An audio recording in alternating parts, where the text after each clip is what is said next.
कर्म कांड करते ने, कई कर्म करते ने। उन्हां दे विचों कुछ धार्मिक हुंदे ने ते कुछ समाजिक हुंदे ने।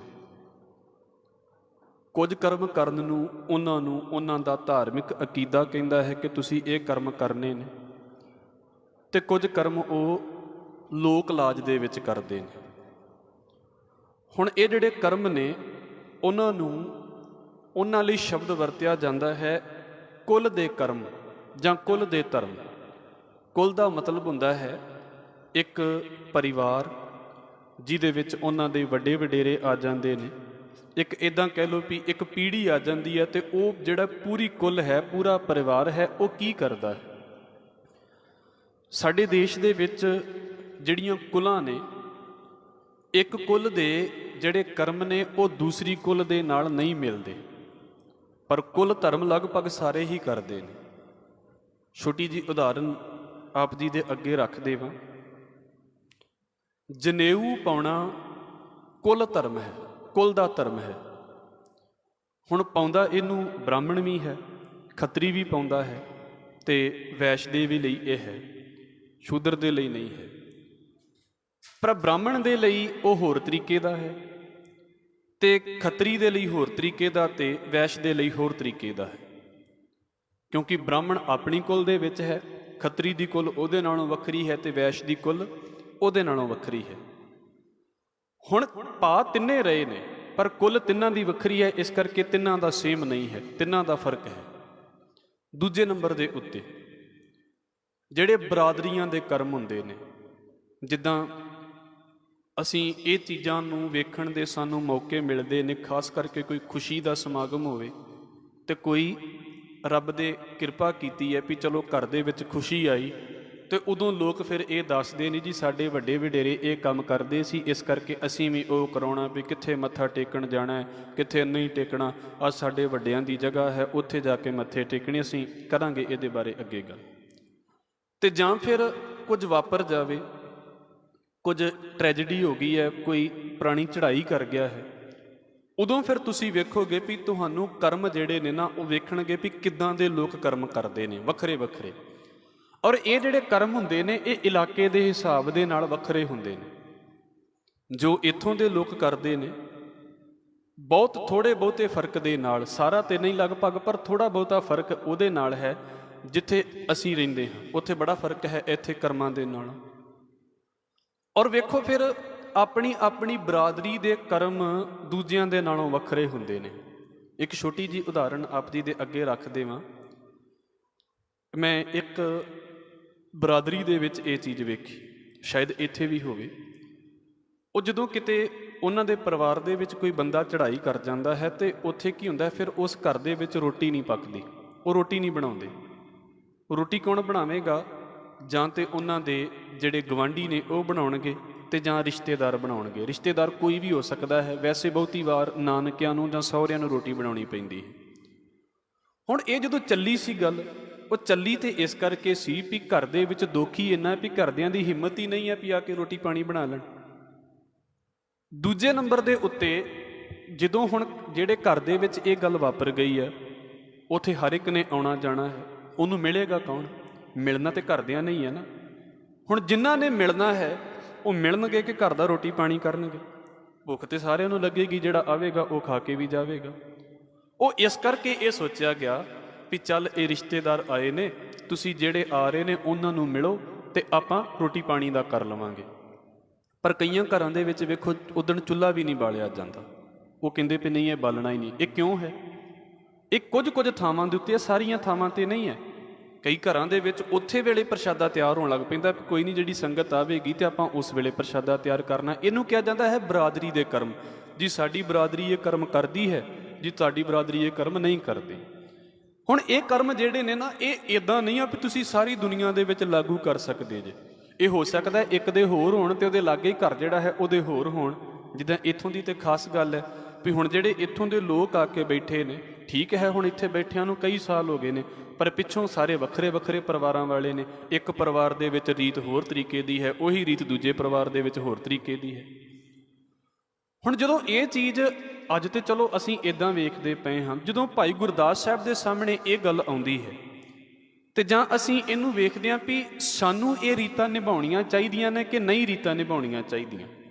ਵੇਖੋ, ਪਹਿਲੀ ਤੇ ਬੇਨਤੀ ਮੈਂ ਇਹ ਕਰ ਦੇਵਾਂ, ਜਿਹੜੇ ਰੀਤਾਂ ਰਿਵਾਜਾਂ ਦਾ ਇੱਕ ਤੇ ਵਹਿਮ ਹੈ ਮਨ ਦੇ ਵਿੱਚ, ਉਹਨੂੰ ਤੇ ਛੱਡ ਦੇਣਾ ਚਾਹੀਦਾ ਹੈ, ਉਹਨੂੰ ਕਰਨ ਦਾ ਕੋਈ ਫਾਇਦਾ ਨਹੀਂ ਹੈ।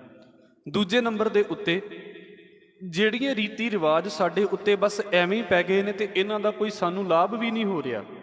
ਪਿੱਛੇ ਸਮਝ ਰੱਖੀਏ, ਜਿੱਦਾਂ ਮੈਂ ਬੇਨਤੀ ਕੀਤੀ ਵੀ ਕਿਉਂ ਨਹੀਂ ਸੀ ਪ੍ਰਸ਼ਾਦਾ ਪੱਕਦਾ ਹੁੰਦਾ, ਉਹਦਾ ਰੀਜ਼ਨ ਇਹ ਸੀ। ਇਹੋ ਜਿਹੇ ਕਾਰਨ ਹੋ ਜਾਣ ਫਿਰ ਹੋਰ ਗੱਲ ਹੈ, ਪਰ ਜਾਣ ਬੁੱਝ ਕੇ ਇਸ ਗੱਲ ਨੂੰ ਵਹਿਮ ਦੇ ਵਿੱਚ ਰੱਖਣਾ ਵੀ ਅੱਗ ਬਾਲਣ ਦੇ ਨਾਲ ਕੋਈ ਨੁਕਸਾਨ ਹੋ ਜਾਵੇਗਾ, ਇਦਾਂ ਦਾ ਕੋਈ ਖਿਆਲ ਨਹੀਂ ਲੈ ਕੇ ਆਉਣਾ। ਹੁਣ ਸਾਡੇ ਲਈ ਕੁੱਲ ਧਰਮ ਜਿਹੜਾ ਹੈ ਨਾ, ਉਹਦੀ ਲਾਜ ਜਿਹੜੀ ਹੈ ਉਹ ਗੁਰੂ ਨਾਨਕ ਸਾਹਿਬ ਦੇ ਵੇਲੇ ਤੋਂ ਹੀ ਖਤਮ ਹੋ ਗਈ। ਆਪਾਂ ਇੱਕ ਗੁਰੂ ਨਾਨਕ ਸਾਹਿਬ ਮਹਾਰਾਜ ਦੇ ਜੀਵਨ ਦੀ ਗੱਲ ਪੜ੍ਹਦੇ ਹੁੰਦੇ ਆ ਨਾ, ਵੀ ਮਹਾਰਾਜ ਜੀ ਦੇ ਜੀਵਨ ਦੇ ਲਗਭਗ 9 ਸਾਲ ਦਾ ਸਮਾਂ ਹੋਇਆ ਤੇ ਸਤਿਗੁਰੂ ਨੂੰ ਫਿਰ ਜਨੇਊ ਦੀ ਰਸਮ ਅਦਾ ਕਰਨ ਦਾ ਸਮਾਂ ਆ ਗਿਆ। ਤੇ ਤੁਹਾਨੂੰ ਵੀ ਪਤਾ ਵੀ ਮਹਾਰਾਜ ਜੀ ਸਾਰੇ ਰਿਸ਼ਤੇਦਾਰ ਸੱਦੇ ਪਏ ਸੀ, ਸਾਰਾ ਕੋੜਮਾ ਸੱਦਿਆ, ਜਿਹੜਾ ਸ਼ਰੀਕਾ ਸੀ ਸਾਰਾ ਸੱਦਿਆ ਪਿਆ ਮਹਾਰਾਜ ਦਾ। ਤੇ ਜਿੱਦਣ ਪੰਡਿਤ ਹਰਦਿਆਲ ਜਨੇਊ ਪਾਉਣ ਲੱਗਾ ਤੇ ਮਹਾਰਾਜ ਨੇ ਮਨਾ ਕਰ ਦਿੱਤਾ। ਹੁਣ ਇਹ ਕੁੱਲ ਧਰਮ ਹੈ, ਉਹਨੂੰ ਕਹਿੰਦੇ ਵੀ ਨਹੀਂ ਵੀ ਭਾਈ ਇਹ ਤੇਰੇ ਕੁੱਲ ਦਾ ਧਰਮ ਹੈ, ਤੇਰੇ ਵੱਡੇ ਵਡੇਰੇ ਪਾਉਂਦੇ ਪਏ ਨੇ, ਤੂੰ ਕਿਉਂ ਨਹੀਂ ਪਾ ਰਿਹਾ। ਹੁਣ ਮਹਾਰਾਜ ਨੂੰ ਕਹਿੰਦੇ ਨੇ ਤੇ ਮਹਾਰਾਜ ਨੇ ਨਹੀਂ ਪਾਇਆ। ਹੁਣ ਇਹ ਕੀ ਸੀ, ਜੇ ਅਸੀਂ ਸੋਚੀਏ ਸਾਡੇ ਬਹੁਤੇ ਸਮਾਗਮਾਂ ਦੇ ਵਿੱਚ ਪਤਾ ਕੀ ਹੋ ਜਾਂਦਾ, ਅਸੀਂ ਸਮਾਗਮ ਤੇ ਆਪਣੀ ਮਰਜ਼ੀ ਨਾਲ ਕਰਦੇ ਹੁੰਦੇ ਹਾਂ, ਸਾਰਾ ਕੁਝ ਸਾਡੀ ਮਰਜ਼ੀ ਦਾ ਹੁੰਦਾ ਤੇ ਬਾਅਦ ਦੇ ਵਿੱਚ ਅਸੀਂ ਪਤਾ ਕੀ ਕਹਿ ਦਿੰਦੇ ਹਾਂ, ਜੀ ਸਾਡਾ ਫਲਾਣਾ ਰਿਸ਼ਤੇਦਾਰ ਨਹੀਂ ਸੀ ਮੰਨਦਾ ਸੀ ਤਾਂ ਕਰਕੇ ਇਦਾਂ ਕਰ ਲਿਆ। ਇਹ ਤਾਂ ਦੋ ਹੀ ਕੰਮ ਹੋਣੇ ਨੇ, ਜਾਂ ਤੇ ਰਿਸ਼ਤੇਦਾਰ ਖੁਸ਼ ਕਰ ਲਓ ਤੇ ਜਾਂ ਗੁਰੂ ਖੁਸ਼ ਕਰ ਲਓ, ਇਹ ਦੋ ਹੀ ਕੰਮ ਹੋਣੇ ਨੇ। ਔਰ ਹਿੰਮਤ ਰੱਖਣੀ ਪੈਂਦੀ ਹੈ ਇਹਨਾਂ ਕੰਮਾਂ ਦੇ ਲਈ। ਜੀ ਅਸੀਂ ਨਹੀਂ ਸੀ ਕਰਨਾ ਮਤਲਬ ਰਿਸ਼ਤੇਦਾਰਾਂ ਦਾ ਨਾਂ ਲੈ ਕੇ ਤੇ ਕਰ ਲਿਆ ਹੈ, ਉੱਦਾਂ ਅਸੀਂ ਨਹੀਂ ਸੀ ਕਰਨਾ। ਔਰ ਹਰ ਇਲਾਕੇ ਦੇ ਵਿੱਚ ਵੱਖਰੇ ਨੇ ਵਿਆਹਾਂ ਦੇ ਸਮਾਗਮ, ਵਿਆਹਾਂ ਦੀਆਂ ਰਸਮਾਂ।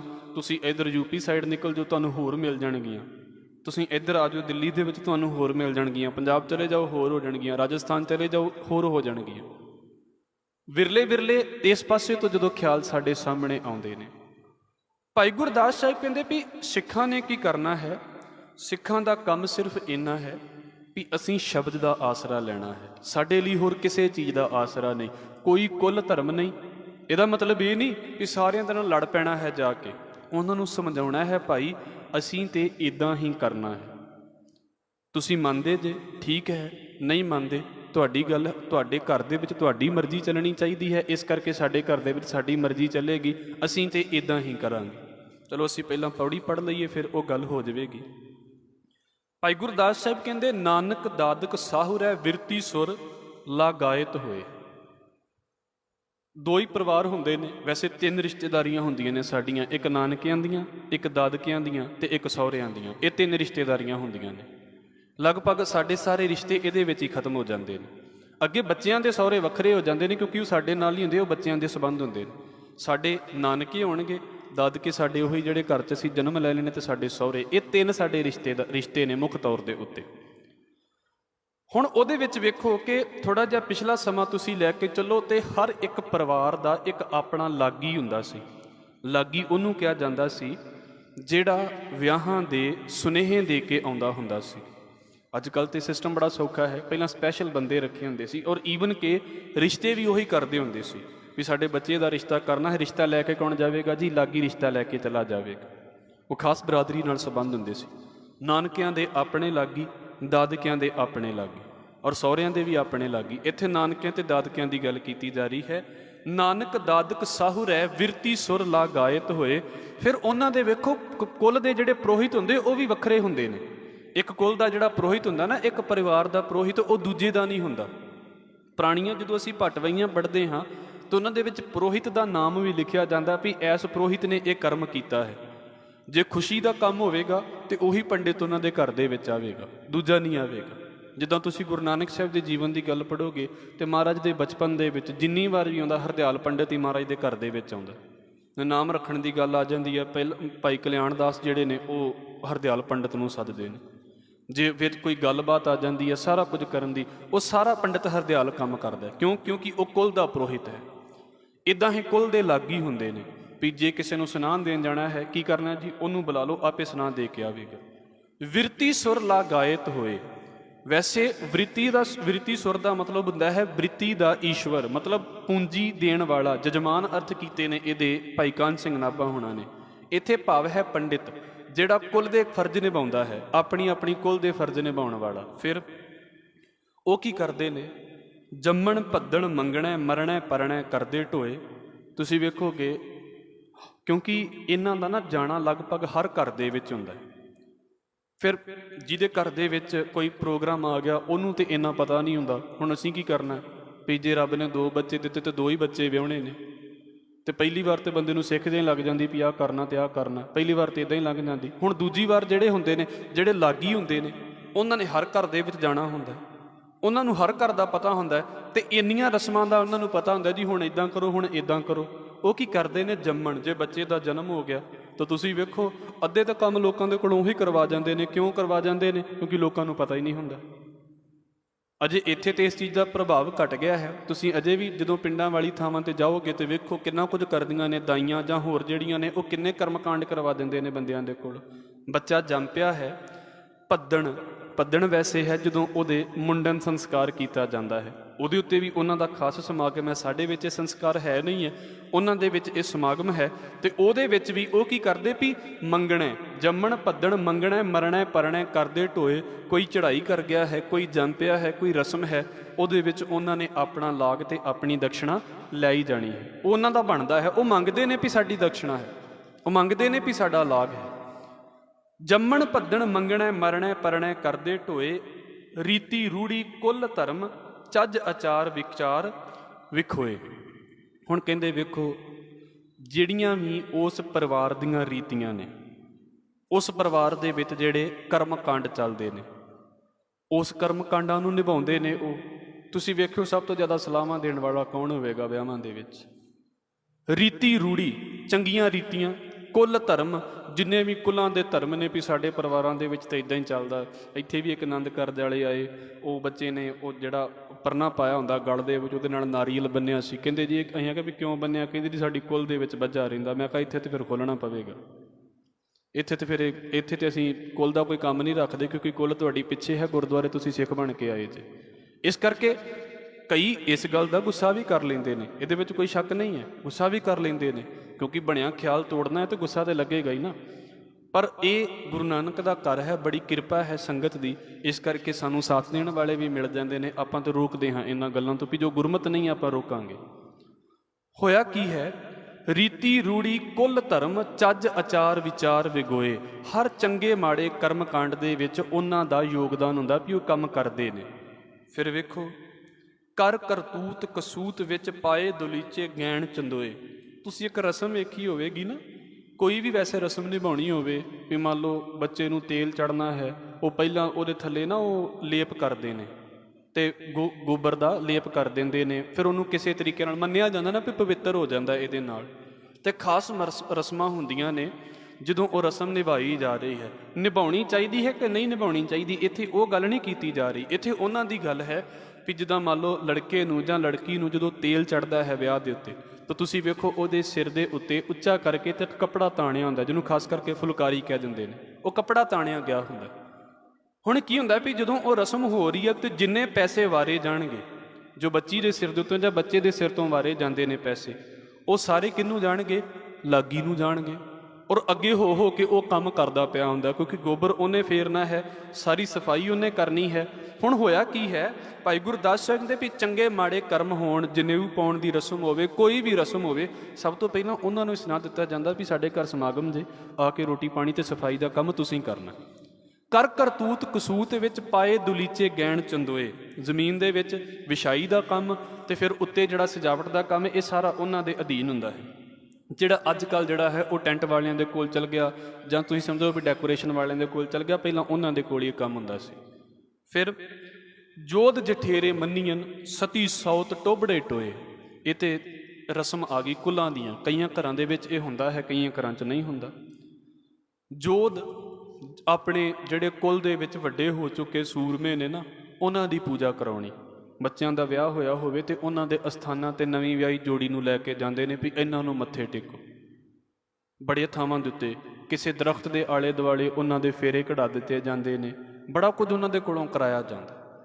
ਸਾਡੇ ਵਿੱਚ ਇਹੋ ਜਿਹਾ ਕੁਝ ਵੀ ਨਹੀਂ ਹੈ। ਜੋਧ ਜਠੇਰੇ, ਜਠੇਰਿਆਂ ਦੀ ਪੂਜਾ ਤੁਸੀਂ ਸੁਣਦੇ ਹੋਗੇ। ਜਠੇਰੇ ਦਾ ਮਤਲਬ ਵੈਸੇ ਹੁੰਦਾ ਹੈ ਵੱਡਾ, ਜਿਹੜਾ ਪਰਿਵਾਰ ਦੇ ਵਿੱਚ ਹੋ ਚੁੱਕਾ ਬਜ਼ੁਰਗ ਹੈ। ਸ਼ਰਾਧ ਚੱਲਦੇ ਪਏ ਨੇ, ਇਹਦਾ ਕੀ ਭਾਵ ਹੈ? ਜਠੇਰਿਆਂ ਦੀ ਪੂਜਾ ਹੀ ਤੇ ਹੈ, ਕਿਸੇ ਨਾ ਕਿਸੇ ਰੂਪ ਦੇ ਵਿੱਚ ਮਰ ਚੁੱਕਿਆਂ ਦੀ ਪੂਜਾ ਹੈ। ਹੋਰ ਕੀ ਹੈ ਇਹ? ਔਰ ਇਹਦੇ ਤੋਂ ਇਲਾਵਾ ਤੁਸੀਂ ਖਾਸ ਕਰਕੇ ਦੁਆਬੇ ਏਰੀਏ ਦੇ ਵਿੱਚ ਜਦੋਂ ਨਿਕਲੋਗੇ, ਜਲੰਧਰ ਵਾਲੀ ਸਾਈਡ ਦੇ ਵੱਲ, ਤੁਹਾਨੂੰ ਅਸਥਾਨ ਮਿਲ ਜਾਣਗੇ ਵੀ ਇਹਨਾਂ ਦੇ ਅਸਥਾਨ ਨੇ। ਗੁਰਮਤਿ ਦੇ ਵਿੱਚ ਇਹ ਨਹੀਂ ਹੈ। ਬਜ਼ੁਰਗ ਸਤਿਕਾਰਯੋਗ ਨੇ ਸਾਡੇ, ਪਰ ਹੁਣ ਜਦੋਂ ਚੜ੍ਹਾਈ ਕਰ ਗਏ ਤਾਂ ਉਹਨਾਂ ਦੇ ਪਿੱਛੇ ਅਸੀਂ ਕੀ ਕਰ ਸਕਦੇ ਹਾਂ? ਉਹਨਾਂ ਦੀ ਯਾਦ ਦੇ ਵਿੱਚ ਜੁੜ ਜਾਓ, ਵਧੀਆ ਗੱਲ ਹੈ। ਪਰ ਇਸ ਕਰਕੇ ਜਠੇਰਿਆਂ ਦੀ ਪੂਜਾ ਕਰਨੀ ਵੀ ਸ਼ਾਇਦ ਸਾਡਾ ਕੁਝ ਭਲਾ ਕਰਨਗੇ। ਬੱਚੇ ਦਾ ਵਿਆਹ ਹੋਇਆ ਜੀ, ਚਲੋ ਜੀ ਜਠੇਰਿਆਂ ਦੇ ਸਥਾਨ ਦੇ ਉੱਤੇ ਜਾ ਕੇ ਪੂਜਾ ਕਰਨੀ, ਇਹੋ ਜਿਹਾ ਕੁਝ ਵੀ ਨਹੀਂ ਹੈ। ਭਾਈ ਗੁਰਦਾਸ ਸਾਹਿਬ ਦੇ ਲੋਕ ਮੰਨਦੇ ਨੇ ਜੋਧ ਜਠੇਰੇ ਮੰਨੀਆਂ ਸਤੀਆਂ ਸੌਤ ਟੋਬੜੇ ਟੋਏ। ਇਹ ਮੈਂ ਇੱਥੋਂ ਪੜ੍ਹਦਾ ਪਿਆ ਸੀ ਤੇ ਮੈਨੂੰ ਪੜ੍ਹ ਕੇ ਬੜਾ ਵੱਖਰਾ ਜਿਹਾ ਲੱਗਾ, ਕਿਉਂਕਿ ਕੁਝ ਰਸਮਾਂ ਖਤਮ ਹੋ ਗਈਆਂ ਨੇ। ਉਹ ਸ਼ਬਦ ਤੁਸੀਂ ਸਮਝਦੇ ਹੋਵੋਗੇ ਜਿਹਨੂੰ ਸੌਂਕਣ ਸ਼ਬਦ ਕਿਹਾ ਜਾਂਦਾ, ਵੀ ਜਿਹੜੀ ਸੌਂਕਣ ਦਾ ਮਤਲਬ ਵੀ ਵੈਸੇ ਹੁੰਦਾ ਵੀ ਜਿਹੜੀ ਸਮ ਇਸਤਰੀ ਆ ਗਈ ਹੈ।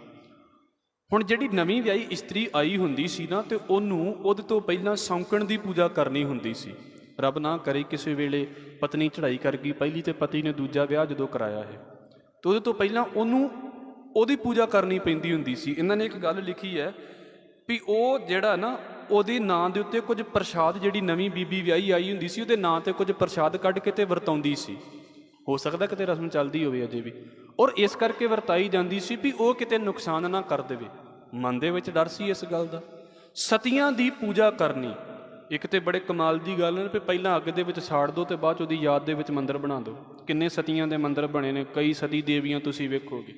ਉਹਨਾਂ ਨੂੰ ਵਡਿਆਇਆ ਵੀ ਜਾਂਦਾ ਵੀ ਸਾਡੇ ਪਰਿਵਾਰ ਦੀ ਇਹ ਸਤੀ ਹੈ ਜੀ, ਪਹਿਲਾਂ ਸਾੜ ਦੇਵੋ ਤੇ ਬਾਅਦ 'ਚ ਪੂਜਾ ਕਰਨੀ ਸ਼ੁਰੂ ਕਰ ਦੇਵੋ।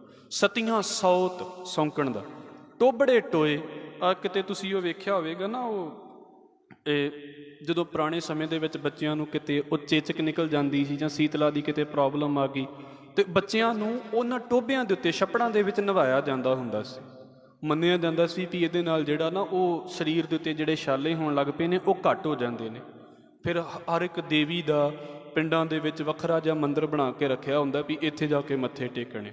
ਸਤੀਆਂ ਸੌਤ ਟੋਬੜੇ ਟੋਏ, ਟੋਬਿਆਂ ਟੋਇਆਂ ਦੇ ਵਿੱਚ ਲੋਕ ਨਹਾਉਂਦੇ ਫਿਰਦੇ ਨੇ। ਹੁਣ ਵੀ ਲੋਕ ਬੜਾ ਕੁਝ ਕਰਦੇ ਨੇ।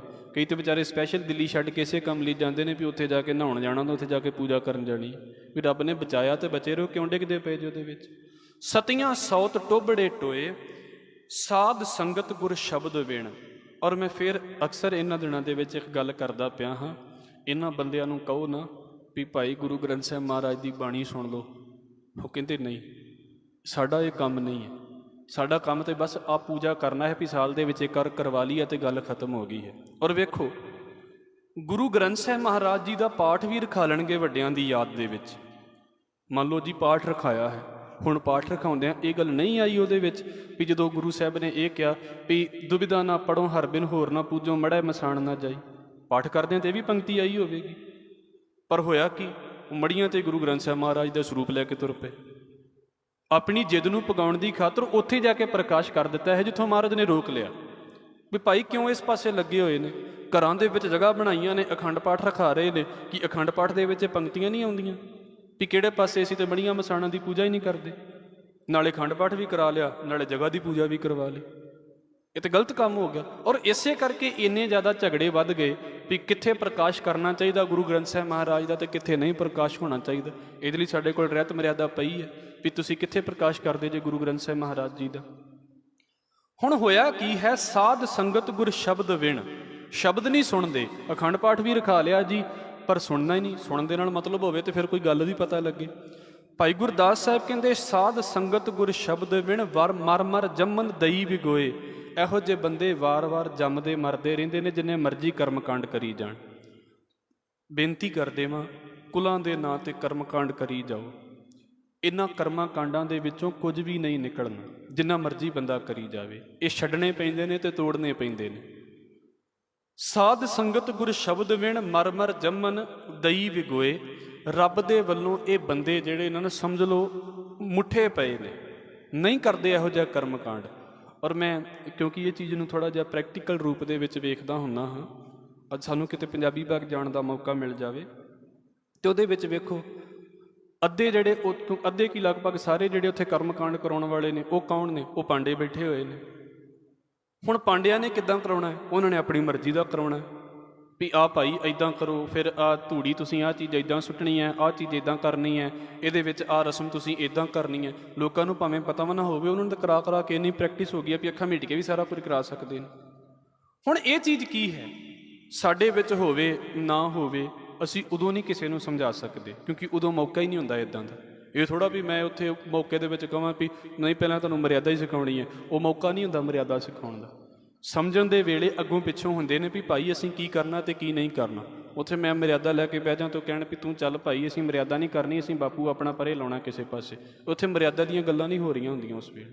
ਪਹਿਲਾਂ ਸਮਝ ਹੋਣੀ ਚਾਹੀਦੀ ਵੀ ਕੀ ਕਰਨਾ ਅਤੇ ਕੀ ਨਹੀਂ ਕਰਨਾ। ਜੇ ਸ਼ਬਦ ਨਹੀਂ ਸੁਣਿਆ ਤੇ ਭਾਈ ਗੁਰਦਾਸ ਸਾਹਿਬ ਕਹਿੰਦੇ ਇਹੋ ਜਿਹੇ ਕਰਮ ਕਾਂਡ ਕਰਦਿਆਂ ਕਰਦਿਆਂ ਖਤਮ ਹੋ ਜਾਣਗੇ ਲੋਕ। ਔਰ ਵੇਖ ਲਓ ਲੋਕ ਹੋਈ ਜਾਂਦੇ ਨੇ। ਆਹ ਸਾਡਾ ਵਿਆਹਾਂ ਦੇ ਉੱਤੇ ਕਿੰਨੀਆਂ ਰਸਮਾਂ ਨੇ, ਚੰਗੇ ਭਲੇ ਅੰਮ੍ਰਿਤਧਾਰੀਆਂ ਨੂੰ ਬੇਰੀਆਂ ਦੇ ਦੁਆਲੇ ਚੱਕਰ ਕਢਾ ਕੇ ਰੱਖ ਦਿੰਦੇ ਨੇ। ਕਿਉਂ? ਇਹ ਜੀ ਸਾਡੇ ਪਰਿਵਾਰ ਦੀ ਮਰਿਆਦਾ ਹੈ। ਇਹੋ ਜਿਹੀਆਂ ਪਰਿਵਾਰਕ ਰਸਮਾਂ ਨੂੰ ਛੱਡਣਾ, ਭਾਈ ਗੁਰਦਾਸ ਸਾਹਿਬ ਕਹਿੰਦੇ ਜੇ ਨਹੀਂ ਕਰਦੇ ਤੇ ਮਰ ਮਰ ਜੰਮਨ ਦਈ ਵਿਗੋਏ। ਬੰਦੇ ਗੁਰਦੁਆਰਿਆਂ ਵਿੱਚ ਹੀ ਆ ਕੇ ਕੰਮ ਕਰ ਜਾਂਦੇ ਨੇ, ਹੋਰ ਤੇ ਗੱਲਾਂ ਦੀਆਂ ਗੱਲਾਂ। ਅਖੰਡ ਪਾਠ ਰਖਾਉਣਾ ਹੈ ਸਿਰਫ ਇਸ ਕਰਕੇ ਰਖਾਉਣਾ ਹੈ, ਜਿਹੜੀ ਗੱਲ ਤੋਂ ਗੁਰੂ ਸਾਹਿਬ ਰੋਕਦੇ ਪਏ ਨੇ ਉਸ ਕਰਕੇ ਅਖੰਡ ਪਾਠ ਰਖਵਾ ਲਿਆ ਹੈ ਵੀ ਅਸੀਂ ਇਸੇ ਚੀਜ਼ ਦੇ ਵਿੱਚ ਰਖਾਉਣਾ। ਇਹਨੂੰ ਸਮਝਣ ਦੀ ਲੋੜ ਹੈ ਭਾਈ। ਸਾਡੇ ਲਈ ਕੋਈ ਰਸਮ ਵੱਡੀ ਨਹੀਂ ਹੈ। ਜਿਹੜੀਆਂ ਰਸਮਾਂ ਸਾਨੂੰ ਗਲਤ ਲੱਗਦੀਆਂ ਨੇ ਸਾਨੂੰ ਛੱਡ ਦੇਣੀਆਂ ਚਾਹੀਦੀਆਂ ਨੇ। ਅਤੇ ਮੈਂ ਇਹ ਵੀ ਆਪ ਜੀ ਦੇ ਅੱਗੇ ਰੱਖ ਦੇਵਾਂ, ਅਸੀਂ ਨਹੀਂ ਛੱਡਾਂਗੇ ਤਾਂ ਸਾਡੇ ਬੱਚੇ ਛੱਡ ਦੇਣਗੇ, ਫਿਰ ਸਾਨੂੰ ਦੁੱਖ ਲੱਗੇਗਾ। ਪਰ ਹੋਇਆ ਕਿ ਇੱਥੋਂ ਦੀ ਗੱਲ ਹੈ, ਉਹ ਹੁਣ ਤੇ ਵੀਰ ਜੀ ਬਾਹਰ ਚਲੇ ਗਏ ਨੇ। ਉਹ ਮਾਤਾ ਜੀ ਮੈਨੂੰ ਮਿਲਦੇ ਹੁੰਦੇ ਸੀ, ਕਹਿੰਦੇ ਵੀ ਸਾਡੇ ਬੱਚੇ ਨੇ ਅਤੇ ਸਾਨੂੰ ਦੋਵਾਂ ਨੂੰ ਕਹਿ ਦਿੱਤਾ ਵੀ ਮੇਰੇ ਕੋਲ ਨਹੀਂ ਜੇ ਤੁਹਾਡੇ ਸ਼ਰਾਧ ਹੋਣੇ ਅਤੇ ਨਾ ਮੈਂ ਕਰਾਉਣੇ ਜੇ। ਔਰ ਉਹ ਚਲੋ ਮਹਾਰਾਜ ਨੇ ਕਿਰਪਾ ਕੀਤੀ, ਸਿੱਖੀ ਦਿੱਤੀ ਹੈ ਘਰ ਦੇ ਵਿੱਚ, ਅਤੇ ਉਹ ਕਹਿੰਦੇ ਵੀ ਮੇਰੇ ਕੋਲੋਂ ਇਹੋ ਜਿਹੇ ਕਰਮ ਨਹੀਂ ਜੇ ਹੋਣੇ।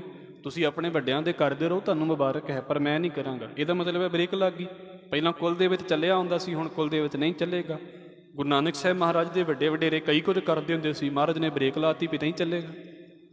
ਇੱਦਾਂ ਹੀ ਹੋ ਸਕਦਾ ਹੈ ਹੁਣ ਤੱਕ ਸਾਡੇ ਪਰਿਵਾਰਾਂ ਦੇ ਵਿੱਚ ਬੜਾ ਕੁਝ ਚੱਲਦਾ ਪਿਆ ਹੋਵੇ, ਬੜੇ ਕਰਮ ਕਾਂਡ ਨੇ ਇੱਦਾਂ ਦੇ, ਪਰ ਜਿੱਦਣ ਗੁਰਮਤਿ ਦੀ ਸਮਝ ਆ ਗਈ, ਸ਼ਬਦ ਸਮਝ ਆ ਗਿਆ ਹੈ, ਭਾਈ ਸਾਰਿਆਂ 'ਤੇ ਬ੍ਰੇਕ ਲੱਗ ਗਈ ਹੈ। ਇਹ ਕਰਮ ਨਹੀਂ ਹੋਣਗੇ ਸਾਡੇ ਘਰ ਦੇ ਵਿੱਚ। ਔਰ ਕਿਸੇ ਨਾਲ ਲੜਾਈ ਨਹੀਂ ਵੀ ਲੜਾਈ ਕਰਕੇ ਦੇਖੋ ਜੀ, ਜਿੱਦਣ ਤੁਹਾਡੇ ਘਰ ਦੇ ਵਿੱਚ ਮਸਲਾ ਹੋਵੇਗਾ ਤੁਸੀਂ ਨਜਿੱਠ ਲਿਓ, ਇਹ ਸਾਡੇ ਘਰ ਦਾ ਮਸਲਾ ਹੈ, ਚਾਹੇ ਖੁਸ਼ੀ ਹੈ ਚਾਹੇ ਕਿਸੇ ਵੀ ਤਰੀਕੇ ਦਾ ਕੰਮ ਹੈ, ਅਸੀਂ ਇਹਨੂੰ ਆਪਣੇ ਤਰੀਕੇ ਨਾਲ ਹੀ ਕਰਾਂਗੇ। ਇੱਕ ਬੇਨਤੀ ਕਹਿ ਕੇ ਤੇ ਚਲੋ ਆਪਾਂ ਸਮਾਪਤੀ ਕਰ ਦਿੰਦੇ ਹਾਂ। ਜਦੋਂ ਬੰਦਾ ਚੜ੍ਹਾਈ ਕਰ ਜਾਂਦਾ ਹੈ ਖਾਸ ਕਰਕੇ, ਤੇ ਬਹੁਤਿਆਂ ਨੂੰ ਨਾ ਇਸ ਗੱਲ ਦਾ ਵਹਿਮ ਹੁੰਦਾ ਹੈ। ਤੁਸੀਂ ਕਿਤੇ ਇਸ ਚੀਜ਼ ਨੂੰ ਸੋਚ ਕੇ ਵੇਖਿਓ। ਇੱਕ ਤੇ ਹੁੰਦਾ ਬੜਾ ਦੁੱਖ ਦਾ ਸਮਾਂ ਹੈ ਕਿ ਬੰਦੇ ਦੇ ਕੋਲੋਂ ਗੱਲ ਸੁਣਨ ਦਾ ਵੇਲ ਵੀ ਨਹੀਂ ਹੁੰਦਾ, ਔਰ ਬੰਦਾ ਗੱਲ ਸੁਣਨ ਲਈ ਤਿਆਰ ਵੀ ਨਹੀਂ ਹੁੰਦਾ। ਕੰਡੀਸ਼ਨ ਹੀ ਐਡੀ ਜ਼ਿਆਦਾ ਬੰਦੇ ਦੀ ਥੱਲੇ ਚਲੀ ਜਾਂਦੀ ਹੈ।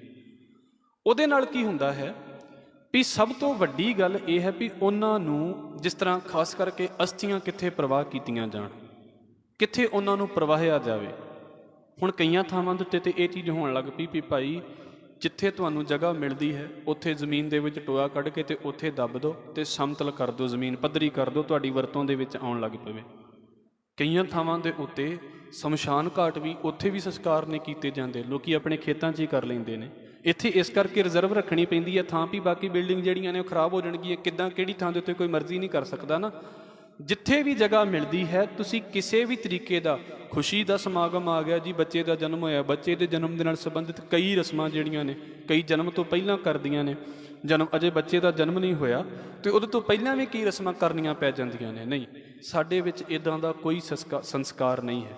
ਸਾਡੇ ਵਿੱਚ ਸਿਰਫ ਜਨਮ ਸੰਸਕਾਰ ਹੈ ਅਤੇ ਨਾਮ ਸੰਸਕਾਰ ਹੈ। ਬੱਚੇ ਦਾ ਨਾਮ ਸੰਸਕਾਰ ਰੱਖ ਲੈਣਾ, ਔਰ ਇਹ ਪੂਰੀ ਦੁਨੀਆ ਦਾ ਹੈ, ਕਿਸੇ ਦਾ ਵੱਖਰਾ ਨਹੀਂ ਵੀ ਆਹ ਸਿੱਖ ਜਿਹੜਾ ਜੇ ਨਿਹੰਗ ਸਿੰਘਾਂ ਦੇ ਵਿੱਚੋਂ ਹੈ ਅਤੇ ਉਹਨੇ ਇੱਦਾਂ ਕਰਨਾ ਹੈ, ਅਤੇ ਜੇ ਉਹ ਅਖੰਡ ਕੀਰਤਨ ਜਥੇ ਦੇ ਵਿੱਚੋਂ ਹੈ ਅਤੇ ਉਹਨੇ ਇੱਦਾਂ ਕਰਨਾ, ਅਤੇ ਜੇ ਦੂਜਿਆਂ ਦੇ ਵਿੱਚੋਂ ਤਾਂ ਉਹਨੇ ਇੱਦਾਂ ਕਰਨਾ। ਨਹੀਂ, ਸਾਰਿਆਂ ਦਾ ਸਾਂਝਾ ਜਨਮ ਅਤੇ ਨਾਮ ਸੰਸਕਾਰ, ਅੰਮ੍ਰਿਤ ਸੰਸਕਾਰ, ਇਹ ਸਾਰਿਆਂ ਦਾ ਸਾਂਝਾ ਪੂਰੀ ਦੁਨੀਆ ਲਈ। ਔਰ ਜੇ ਕੋਈ ਬਾਹਰੋਂ ਵੀ ਆਉਣਾ ਚਾਹੁੰਦਾ ਹੋਵੇ ਉਹਦੇ ਲਈ ਵੀ ਸਾਂਝਾ ਹੀ ਸੰਸਕਾਰ ਹੈ।